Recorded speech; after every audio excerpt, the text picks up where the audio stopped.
Turns out the dragon wasn't smuggling fire. He was a client, beginning. The year was 3029, and the Earth Federation's economy had expanded beyond the stars.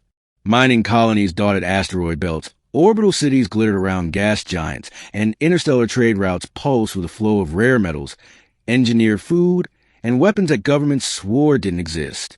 Yet, in the undercurrents of legitimate commerce, thrived something even more lucrative: smuggling. Kalen Vera knew this better than anyone. He was a smuggler captain, the kind of man who had grown up in the shadows of corporate empires and learned to survive by bending rules until they snapped.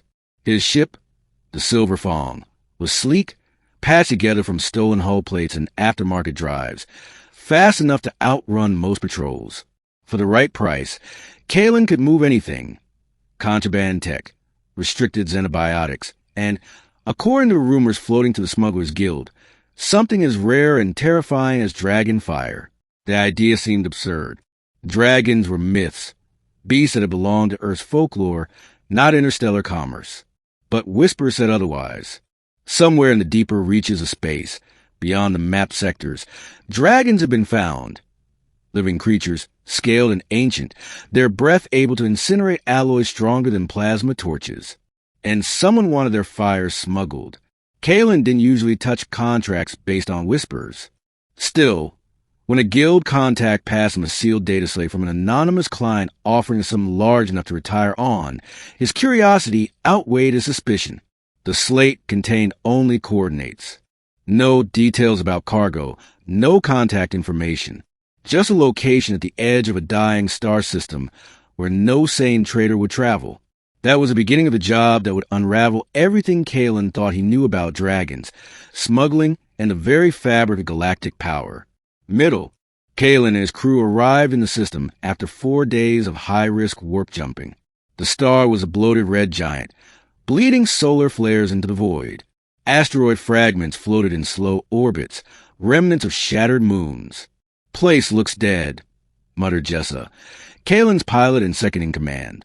She was sharp-eyed, cynical, and had saved his life more times than he could count. If this is a setup, it's a pretty good one. Kalen scanned the emptiness. Signal the coordinates. Let's see who answers. The moment they pulsed a beacon, something stirred among the asteroids. A shadow larger than the Silver Fong uncoiled itself. At first Kalen thought it was another ship, but then the scales caught the dying sunlight, gleaming bronze and copper, patterned with natural ridges that looked like armor plating. Wings unfolded, vast as solar sails. A head rose, crowned with horns like carved obsidian. Jessa swore under her breath. That's not possible. But it was. A dragon. A real one. The creature drifted closer, propelled not by thrusters but by some innate command of gravity. Its eyes, golden, slit-pupiled, focused on their ship. A voice, deep as a red giant's rumble, echoed not in their ears but in their minds. "You came. Good. I was told smugglers could be trusted more than empires." Kalen froze. The dragon wasn't prey. He wasn't cargo. He was a client. The dragon introduced himself as Zorth. Unlike the myths, he was not a mindless beast, but a being of staggering intellect. His kind, he explained, had lived in hidden star systems for millennia, avoiding the younger races. But now, human expansion threatened even their secrecy. "I need transport," Zorth said. Not of fire, but of knowledge. The revelation came in waves. Dragons did not breathe fire-away myths described. Instead, their biology allowed them to manipulate plasma and fusion reactions. What others had mistaken for flame was controlled stellar energy, an ability that made them living furnaces. Zorth's request was simple but perilous. He carried within him encoded genetic data and star maps, the heritage of his species. If the wrong hand seized it, humanity would enslave or annihilate his kind to harvest their power. He needed Kalen to deliver the data to a hidden enclave of dragons light years away, through Federation-controlled space. Kalen's crew debated. Smuggling weapons was one thing. Smuggling a dragon's legacy was another. But the pay Zorth offered was astronomical. Rare metals, artifact of pre-human civilizations, and enough credits to vanish from the Federation's radar forever. They accepted. The journey tested them at every step. First came the blockade. Federation patrols had tightened scans in the region, allegedly hunting pirates. But Kalen suspected they were sniffing after rumors of dragons. Jessup pulled off hair-raising maneuvers, slingshotting around an unstable wormhole to evade capture. Then came betrayal. One of Kalen's own crew, a tech named Marlowe, tried to sell their route to corporate hunters. Zorth had sensed the treachery before it unfolded. His voice filled the ship, and in a display both terrifying and awe-inspiring, he released a controlled pulse of plasma that disabled Marlowe's weapons before a shot was fired. Yet the greatest trial came when they reached the Dead Verge, a sector littered with ancient wrecks from forgotten wars. There, mercenaries ambushed them, ships armed with illegal disruptors. The attackers weren't just after credits. They wanted Zord himself. The dragon revealed his power then, not as fire but as radiant bursts of energy. He projected fields that bent light, cloaking the Silver Fong. He wove plasma streams to fry enemy circuits without killing their pilots. For the first time, Kalen realized why empires feared dragons.